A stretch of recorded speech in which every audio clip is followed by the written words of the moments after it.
uma vez, muito boa tarde. Santa Catarina é muito legal. É muito legal ou é muito telegal? O que seria um telegal, Cláudio Miranda? Já vou te botar no contexto um pouquinho antes pra me ajudar aí, vai te vira. E o telegal? Deve ser o jogo aberto na TV, né? Bem legal. Pois bem, é isso aí. Tá explicado por ele, Cláudio Miranda. Muito bem, senhor Cláudio Miranda, hoje nós teremos na sede da Federação Catarinense de Futebol os julgamentos de Antônio Carlos e também do Rodrigo Pita. Antônio Carlos do Avaí, o Rodrigo não tem nenhuma dúvida. Por que não tem dúvida? Porque o Avaí já se considerou culpado, já inclusive adiantou naquela coletiva do presidente que não vai recorrer, simplesmente vai aceitar a punição, ou seja, a perda de 6 pontos. Mas o Marcílio Dias vem dando entrevistas e dizendo de que de fato vai recorrer caso a decisão não for favorável, Claudinei. Existe um detalhe aí, infelizmente o Campeonato Catarinense acaba indo nesse momento para o tapetão e não nas 4 linhas, o que nós esperávamos que o campeonato disputado até o final. Com Marcílio Dias e Avaí com chances ainda de classificação, claro, na pontuação que adquiriram até aqui, embora campanhas muito ruins, tanto Marcílio como Avaí. Principalmente o Avaí, que pensa numa Série A do Campeonato Brasileiro, aí a campanha passa a ser ridícula. Pois bem, o Avaí, já se sabe, não tem chance. Pelo que diz o regulamento do futebol catarinense, o Marcílio também não tem chance.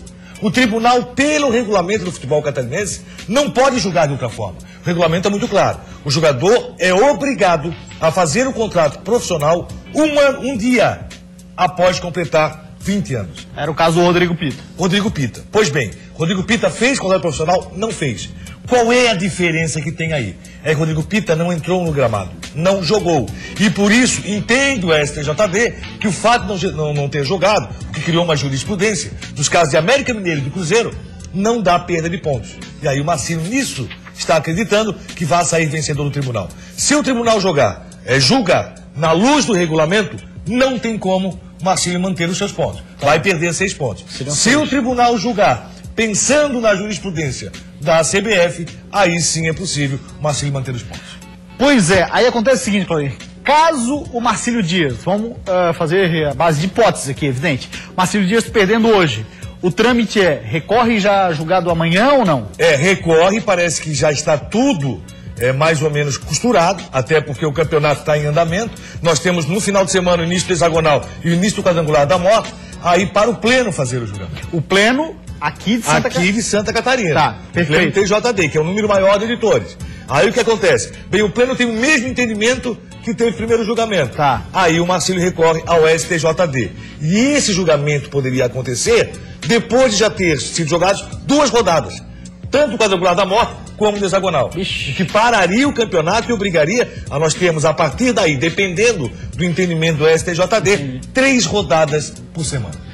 Pois é, rapaz, olha que confusão que vai dar se a situação até o pleno não for favorável no entendimento do Marcílio Dias. Tá no direito Marcílio Dias, pois há jurisprudência. Agora, é uma confusão isso, né, Cláudio? Porque você não entende que uma jurisprudência de esfera federal, no caso lá do STJD, acaba se sobrepondo a uma determinação do regulamento assinado pelo Marcílio Dias. Aí interfere e paralisa o campeonato. Essa é uma situação que deveria ser muito discutida. Se o pleno aqui julgar, ou o STJD confirmar, né, que o Marcílio Dias tem condições de manter os seus pontos, e aí vai ou não para o hexagonal, logicamente, nesse momento tem muita gente torcendo para que o Marcílio Dias perca para o Guarani, ou no máximo empate com o Guarani. Por quê? O Marcílio não teria nenhuma chance, estaria desclassificado de qualquer forma. Então, hoje a torcida para o Guarani é de todas as torcidas, está todo mundo pensando, com exceção, lógico, da torcida do Marcílio, claro, que o Guarani vence esse jogo. Ou vencendo ou empatando o jogo, pronto, acabou a conversa. Marcílio Dias perdendo ponto ou não perdendo ponto, estará no quadrangular da morte. Certo? Então essa é a situação. Vamos aguardar que o bugre da palhoça faça seu papel para o bem do futebol catarinense. Até porque, se não, fica claro o seguinte: a federação colocou no regulamento que não poderia colocar. Exatamente. É um erro da federação. Seria um erro da federação. Se assim entender o STJD. Exatamente. Tá? Exatamente. Porque ela já sabia dessa jurisprudência. Quando foi feito o regulamento do campeonato, o julgamento do STJD com relação ao América Mineiro e Cruzeiro havia sido feito já no ano anterior, no ano passado. Claro. Exatamente. Muito bem falado, Cláudio Miranda, que hoje, por enquanto, apenas nas hipóteses. A gente vai saber mais detalhes, julgamento que acontece hoje à noite. A reportagem do Jogo Aberto SC vai acompanhar de perto e aí traz mais informações amanhã. Muitos do Avaí podem estar perguntando, tá, e qual é a diferença do Avaí? A diferença do Avaí é que o presidente do Avaí sequer tinha assinado o contrato do jogador Antônio Carlos. Sequer o Antônio Carlos era jogador do Avaí naquele momento. O Avaí, em coletiva, o que se tornou público, admitiu o erro. Ou seja, nós erramos. Ele já disse que não vai recorrer. Exatamente. Muito bem, Claudio, você acompanhou ontem, a CBF divulgou a tabela da Série A do Campeonato Brasileiro. São datas ali, por enquanto, supostas, até porque precisa tal de desmembramento para passar para televisão, canal fechado, canal aberto, enfim. Vamos dar uma olhadinha, então, na tabela do Campeonato Brasileiro da Série A, obviamente destacando os times catarinenses. Aí na tela, Cláudio Nir Miranda, temos a primeira rodada com Fluminense e Joinville, deve ser no Rio, Avaí Santos na Ressacada, Sport Figueira deve ser em Recife, Chapecoense e Coritiba em Chapecó. Olha, você não pode falar nada com relação à condição, qual time vai chegar, qual tem mais condição, porque os times mudam muito para o Campeonato Brasileiro. O Fluminense não está fazendo um grande campeonato carioca. O Joinville está com dificuldades no Campeonato Catarinense e está contratando. O Avaí, então, nem se fala. O Avaí está precisando muito ajeitar a casa e o seu time. E já vou falar sobre isso, viu? Não gostei nada do que o Geninho fez com relação ao time do Avaí para jogar na quarta-feira. Bem, o Santos faz um bom campeonato paulista, Sport Figueirense é um jogo que você não pode citar muita coisa no momento, e também a mesma coisa para Chapecoense e Curitiba. O que eu vejo é o seguinte, o Campeonato Brasileiro é lá em maio, e aí, quando o Campeonato Paulista acabar, começa a buscar jogador daqui e dali, modifica bastante os times, então você começa a pensar. O que eu não gostei do Campeonato Brasileiro, você deve falar, foram as datas, por exemplo, do grande clássico do futebol catarinense. Exatamente, e a gente vai entrar nesse assunto agora, os clássicos de Santa Catarina e posteriormente os super clássicos ou super clássico, as duas datas. Vamos lá então para os clássicos do Campeonato Catarinense, quando é que acontecem? Muito bem, Chapecoense e Joinville na quinta rodada, na 12ª rodada nós teremos Figueira e Joinville, depois na 13ª Avaí e Chapecoense, na 16ª Joinville e Avaí, Chapecoense e Figueira. O primeiro clássico seria em junho, ou no dia 3 ou no dia 4 entre Chapecoense e Joinville. Aí nós temos também os clássicos do retorno, só inverte a ordem do mandante, Joinville e Chapecoense, Joinville e Figueira, Chapecoense e Avaí, Avaí e Joinville e Figueira e Chapecoense fechariam. Seria o último clássico do Campeonato Catarinense, ou do Campeonato Brasileiro entre os catarinenses, Figueirense e Chapecoense lá no mês de novembro. Agora sim, vamos ver os super clássicos, os dois jogos. Avaí e Figueirense na 7ª rodada, dia 10 de junho. O jogo da volta na 26ª, Figueira e Avaí, que aconteceria em setembro. O que eu não gostei aí, justamente o fato de ser uma quarta ou quinta-feira, o maior clássico do futebol catarinense. Os dois, né? Isso, e aí a TV tem dois horários para utilizar numa quarta ou quinta-feira. Tem o horário das 7h30, esse horário terrível para clássico, tanto no Scarpelli como na Ressacada, o horário é terrível para clássico. Você colocar o maior clássico de Santa Catarina numa quarta ou quinta-feira já é um pecado. E depois, se colocar 7h30 é ruim, ou então 10 da noite. Que também não é um bom horário. Então fica muito ruim para nós, todos nós que gostamos do futebol, que acompanhamos, ver Avaí e Figueirense disputando um clássico no meio de semana. Imagina se põe 7h30 da noite, meu amigo. Aí realmente é para dizer que não está respeitando um estado que tem 4 equipes no futebol brasileiro. Mas não vamos já criticar por antecedência, vamos aguardar. Mas 7h30 esse horário terrível. Agora você vê como é que são as coisas, né, Claudinha? A gente teve alguns anos aqui que mostrava a tabela, divulgava a tabela, era apenas um time ali na Série A. Hoje são 4 times, de fato um momento histórico para o nosso futebol, e concordo com você, eu acho que falta um pouquinho mais de respeito e atenção nesse sentido. E tirem proveito do fato de ter 4 times no futebol brasileiro. É inadmissível os erros que ocorreram na Ressacada e em Itajaí. Até porque nós estamos disputando um campeonato que demonstrou ser bom tecnicamente nessa fase classificatória, mas que os erros administrativos foram muito graves. Muito bem, agora vamos de prêmio Luva de Ouro, senhor Cláudio Nir Miranda. Hoje nós temos os 2 finalistas do mês de fevereiro, são 2 finalistas por mês, na eleição que é feita semanalmente. Luva de Ouro de hoje com o tema seguinte: os goleiros não se entregam.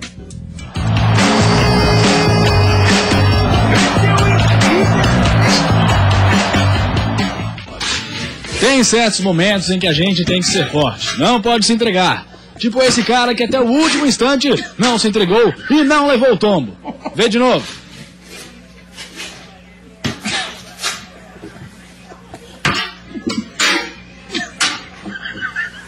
E no mês de fevereiro, mesmo parecendo impossível, os goleiros não se entregaram.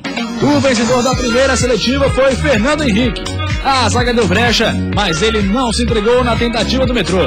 Defesaça do Inter de Lages. E o outro selecionado que não se entregou foi Wagner do Avaí. O Schwenk achou que já estava lá dentro, mas Wagner defendeu. E aí, qual é a melhor defesa de fevereiro? O Wagner embaixo das traves. Cláudio Miranda é impressionante, mesmo modo. Fernando Henrique, que está atravessando uma grande fase. Pergunto para você, quem, na tua opinião, é o vencedor do mês de fevereiro? Wagner, do Avaí, pela defesa, que eu entendo foi mais difícil do que a do Fernando Henrique. Também foi a belíssima defesa. Também fico com você, senhor Cláudio Miranda. Voto em Wagner, a defesa mais bonita do mês de fevereiro. Que defesaça do Wagner, que atravessa uma grande fase, eu digo embaixo das traves, Cláudio, porque ali com a mudança da zaga, da defesa, a saída do gol do Avaí ainda não está muito segura.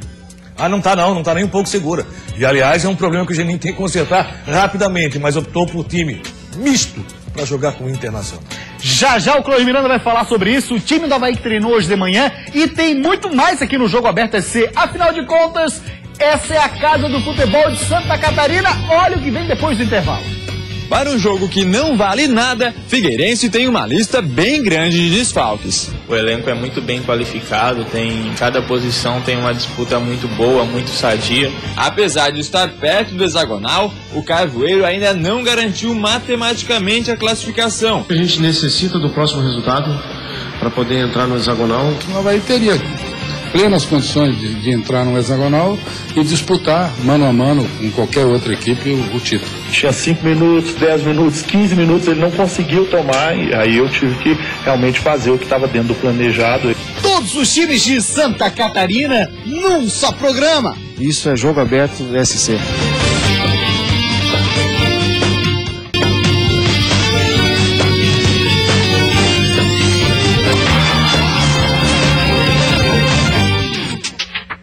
Meio-dia e 47 minutos, já a gente vai de gols mais bonitos. Antes eu queria conversar com você, Claudinho Miranda, sobre a escalação do Avaí para o jogo de amanhã, lá na Serra Catarinense. Também vai ter matéria do Avaí, evidente, mas é um assunto que o Claudinho destacou ali na saída do intervalo.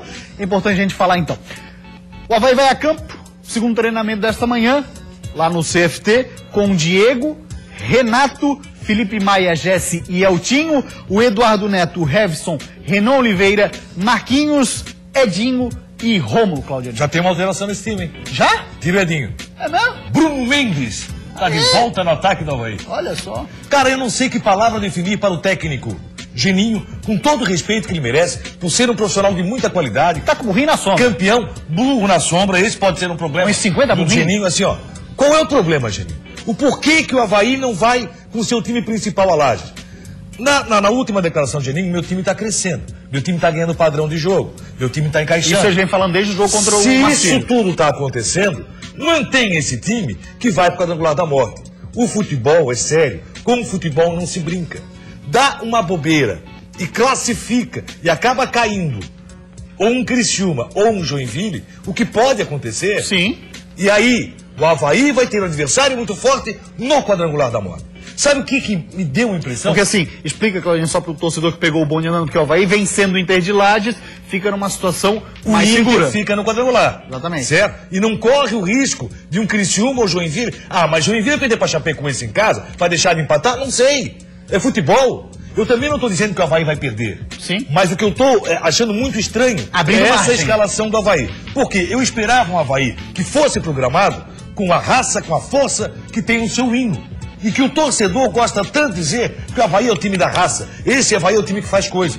Mas aí está fazendo coisa ao inverso. Até porque eu esperava um Avaí que fosse para lá e dissesse o seguinte: a grande bobeira que fez o departamento de registro do Avaí, se não fosse a grande bobeira da parte administrativa da ressacada, nós estaríamos classificados. E fica uma desculpa muito fácil agora. Não perdemos para o Internacional, mas o time realmente não tinha conjunto. Eu não sei o porquê da sua opção, ainda não entendi a opção do Geninho, gostaria de entender, e aí, o Edinho foi sacado para entrar o Bruno Mendes. Que coisa, hein? Rapaz, que fase. Vamos nessa então, meio-dia e 49 minutos, senhor Cláudio Miranda, chegou a hora do gol mais bonito. A gente vai eleger agora o vencedor do mês de fevereiro. São 2 finalistas, 2 gols, porque o cara é um só. Afinal de contas, Marcelinho Paraíba tomou o ativo e se agigantou. Olha lá.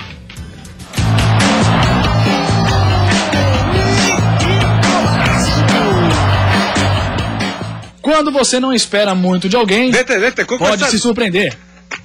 Olha lá, o baixinho virou gigante. E quem se agigantou no mês de fevereiro foi Marcelinho Paraíba. Dominou os gols mais bonitos.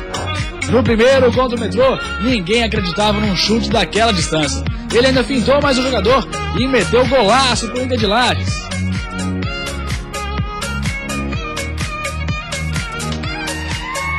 E contra o Criciúma, o companheiro deixou a bola para ele e saiu da frente, porque o Marcelinho virou gigante de novo. Mais um golaço.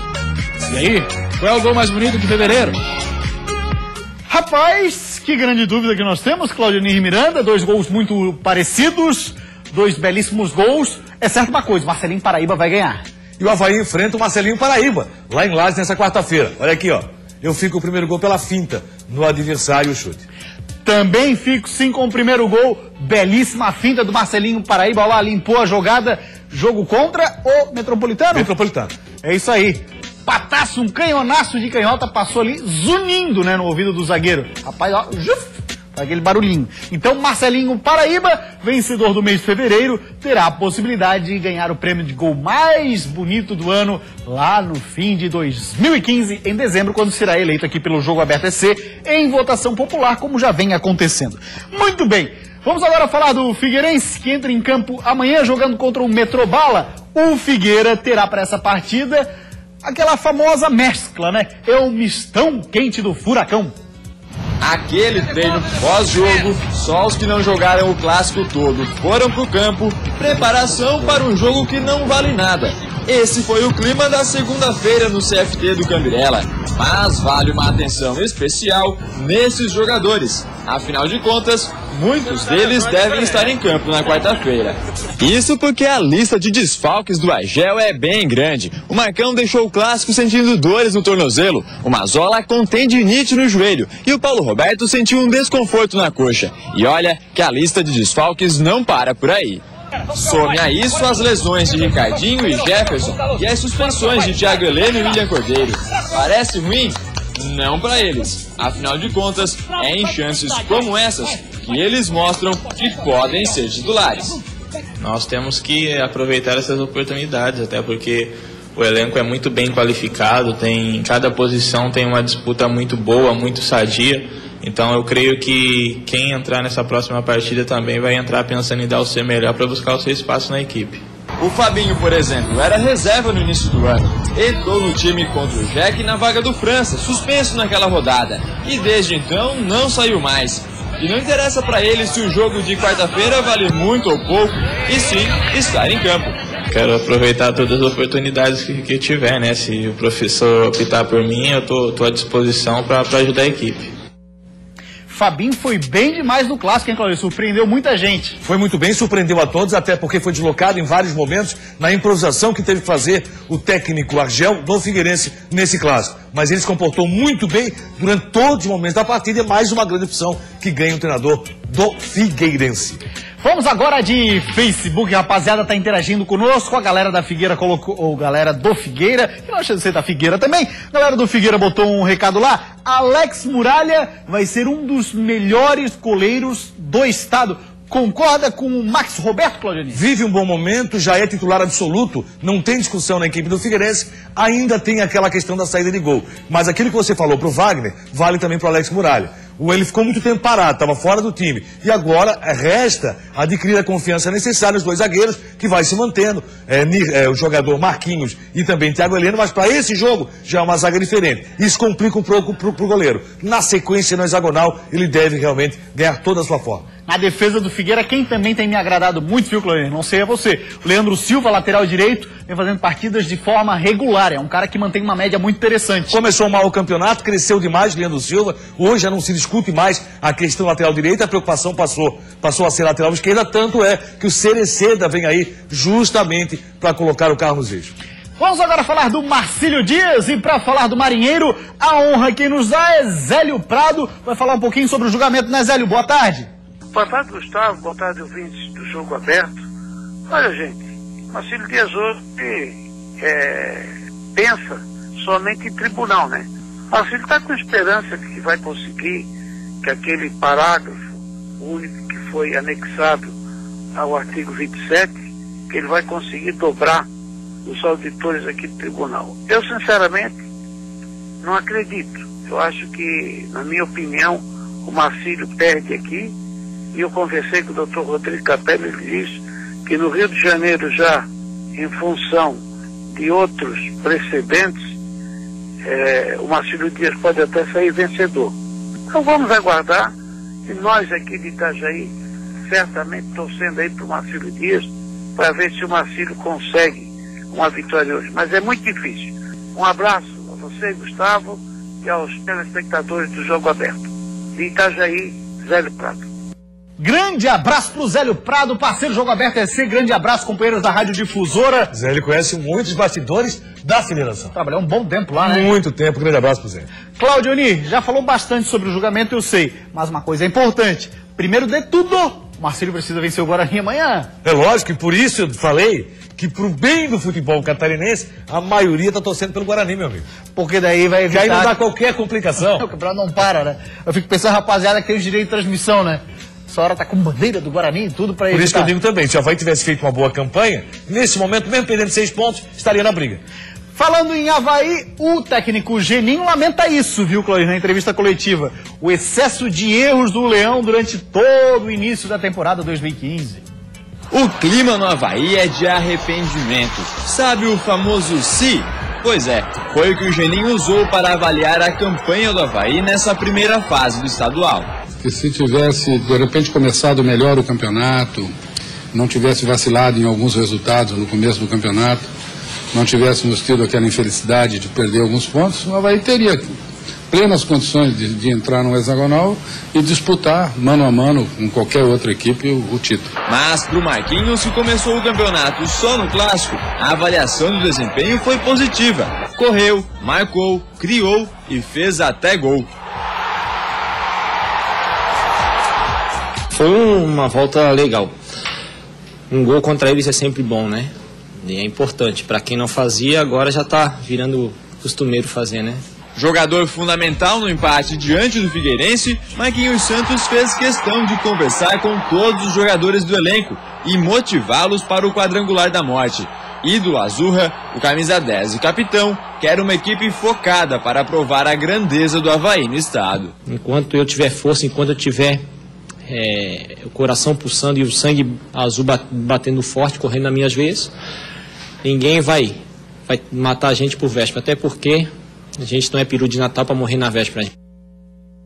Marquinhos Santos e as suas entrevistas coletivas que rendem um bocado, Claudionir. E se o Geninho tivesse um pouco mais de coragem, ele poderia chegar ao final do jogo em lá e dizer o seguinte: olha, só não estamos no hexagonal, mesmo com a péssima campanha de início de campeonato, porque houve um erro administrativo. Agora, ele pode ter outra desculpa de ficar no CID de novo. Pois é, vamos dar uma olhadinha agora o que falou o Joinville, o que disse o Wellington Saci, Claudinho, sobre o ataque do Jack. Pode pôr na tela aí o que falou o Wellington Saci, em entrevista coletiva que rolou ontem, e o Saci disse o seguinte sobre o ataque. No quesito da bola entrar, tá faltando tranquilidade para os atacantes fazerem o gol. Falta um pouco de armação e criação da gente no meio campo. A gente sabe que a bola vai entrar, temos atacantes de alto nível, com qualidade. O Fernando Viano, o Rafa Costa, o Thiago Luiz, são atacantes que sabem fazer gols. Falta essa tranquilidade ali no meio campo para colocar a bola para eles e depois concluir. Uma hora vamos acertar isso. Espero que seja na quarta. Jogo que vai acontecer aí, fecha aspas pro Saci, jogo que acontece contra a equipe da Chapecoense. Cláudio Miranda, o Jack tem Fernando Viana, Rafa Costa e Thiago Luiz. É o suficiente pro Joinville? E está contratando mais um jogador que está chegando, o Kempis ontem falou aqui no programa Jogo Aberto SC, o Joinville. Tem um bom número de atacantes. Rafa Costa caiu muito no seu futebol. A última apresentação como titular realmente não convenceu nem um pouco. Talvez na armação o Joinville esteja pecando um pouco. Naquela última bola, o penúltimo passe para criar condições de gol. O time do Joinville tem que crescer no seu futebol. Foi decepcionante a campanha até aqui. Deve classificar contra a Chapecoense, mas mesmo assim não fez uma grande campanha. Vamos agora falar da Chape. O Johan combinou uma coisa com o Vinícius Eutrópio no vestiário, aí entrou em campo, fez outra, Johan. Barbaridade, hein? Na penúltima rodada da primeira fase do estadual, disputada no último fim de semana, times como a Chapecoense, que já está classificada para o hexagonal, aproveitaram para rodar o elenco e preparar todos os jogadores para a segunda fase da competição. Teve até quem pensou nos cartões amarelos, para não entrar pendurado no hexagonal. No caso do Johan, não saiu como o combinado, né, Eutrópio? Que eu também tinha pedido ao Johan para tomar o amarelo, e tinha 5 minutos, 10 minutos, 15 minutos, ele não conseguiu tomar, e aí eu tive que realmente fazer o que estava dentro do planejado. Ele continua com 2 amarelos, mas não tem problema, é um jogador que dificilmente vai tomar um cartão amarelo, né, pela posição dele. Aliás, a penúltima rodada para a Chapecoense, se não rendeu nos cartões amarelos, foi boa para motivar os centroavantes da equipe. Roger e Bruno Rangel marcaram na vitória diante do Atlético de Ibirama. Eu fico muito feliz pelos dois, o Roger e o Bruno, eles se respeitam, são ótimos jogadores. O Roger vinha bem, o Bruno mostrou serviço, foi bom premiar e, na verdade, o respeito que eles têm e o momento dos dois. Claudionir, olha só, na Chapecoense tem o Ananias, mas na próxima rodada ele não joga, porque acabou sendo expulso, então vai cumprir suspensão automática. Aí o Vitinho, atacante do Guarani, é o vice-artilheiro. O Ananias tem 6, o Vitinho tem 5. O Vitinho pode encostar no Ananias, hein? O Vitinho tem 7, né? O Com Vitinho 7? assumiu a liderança da artilharia do Campeonato Catarinense. Então onde eu olhei estava errado, perdão. Isso. Então o que acontece? O Vitinho, na verdade, é um jogador muito interessante para o Guarani, assim como o Ananias é para o Chapecoense. Só que o Vitinho é o cara encarregado de fazer gol do Guarani. O Ananias não tem essa obrigação, tanto que ele está vivendo um momento diferenciado na sua carreira. É o artilheiro do time de Chapecó, tendo na frente o Roger e Bruno Rangel, meu amigo. Então você olha no Chapecoense, muita qualidade. O Guarani depende muito do Vitinho, deve depender ainda mais nesse jogo com o Marcelo Dias. Acredito que o próprio Vitinho saiba disso e saiba aproveitar esse grande momento que ele está tendo no Guarani. O Vitinho é jogador para ser olhado por todos os 4 que estão na Série A do Campeonato Brasileiro. Os catarinenses não podem deixar que o Vitinho saia do estado. Deve permanecer aqui. Vai resolver o problema de um deles? Não. Mas é uma aposta que deve ser feita. Se faz tanta aposta por empresário, por que não fazer uma aposta num jogador de qualidade que está aí, está no mercado, que é o Vitinho? Clã, eu também confesso que com o Vitinho agora, para mim, a surpresa, com 7 gols, o artilheiro mais do que nunca se torna um cara extremamente interessante. E muitos falaram, né? O Vitinho tem um pré-contrato com o Figueirense. Chegou a ser comentado. Não tem nenhum pré-contrato com o Figueirense, então está aberto no mercado. Do mesmo modo, o Marcelinho Paraíba também não tem pré-contrato com o Figueirense. O Marcelinho Paraíba, a gente já sabe que o Agel, por exemplo, na idade do Marcelinho Paraíba, não faz parte daquele esquema que o Agel pretende dar ao time do Figueirense. Esquema de luta, de muita força e combatividade, principalmente no meio. Aí, esse time combativo que quer o Agel, Marcelinho Paraíba não cabe. Não seria o Marcelinho Paraíba, apesar de toda a sua qualidade no futebol catarinense. Mas o Vitinho cabe sim, tanto para Figueirense como para Avaí, Criciúma, Joinville, tanto faz. E o Criciúma que vai encarar o Atlético. E a Chapecoense, mesmo tendo Bruno Rangel lá na frente. É verdade, tá bem servida a Chapecoense. Muito bem. Roger, Ananias, Bruno Rangel. Mas a equipe do Criciúma, como eu estava falando, vai até Ibirama encarar a equipe do Atlético de Ibirama. E lá precisa sim do resultado para depender só dela, a equipe do Criciúma, para chegar na fase do hexagonal, olha só. Os 10 pontos na tabela e a 4ª posição no estadual poderiam ser sinais de tranquilidade no Criciúma. Afinal de contas, na última rodada o Tigre venceu Marcílio Dias em casa. Mas nem tudo são flores no sul do estado. Apesar de estar perto do hexagonal, o Carvoeiro ainda não garantiu matematicamente a classificação e pode ficar de fora da segunda fase caso não vença o Atlético de Ibirama na quarta-feira. A gente necessita do próximo resultado para poder entrar no hexagonal, que é a primeira meta que o clube traçou ao longo de todo o ano. E não tenha dúvida que a gente vai trabalhar muito aí para poder chegar até na quarta-feira e confirmar essa classificação. Para esse jogo importantíssimo, o comandante do Tigre deve ter a volta do lateral Eduardo, recuperado de lesão. Além disso, Natan, recém-contratado. Enfim, são várias as possibilidades que o técnico Luizinho Vieira tem para escalar o time. Já estou pensando numa equipe consistente que possa nos fornecer lá um bom rendimento. E a missão é essa, procurar fazer mais um bom jogo, ou melhorar ainda em cima do que a gente precisa e voltar classificado para a gente projetar aí a partir da outra semana o hexagonal. Tá aí então o técnico Luizinho Vieira, que tem compromisso importante sim com o Atlético de Ibirama, para garantir, só depende dele, professor. Pode ter certeza que o empate do time chega lá e infelizmente a atenção voltada para o tapetão e não para o gramado na última rodada da fase classificatória. Vê se eu aguento. É verdade. Valeu, Cláudio Miranda, meu parceiro, um grande abraço. Jogo Aberto SC de hoje fica por aqui. Um abraço pra quem, Lizzy? Pra Duda, prima da Lizzy, tá lá em Tubarão. Alô, Duda, obrigado pela audiência. Tchau, o Jogo Aberto SC de hoje fica por aqui.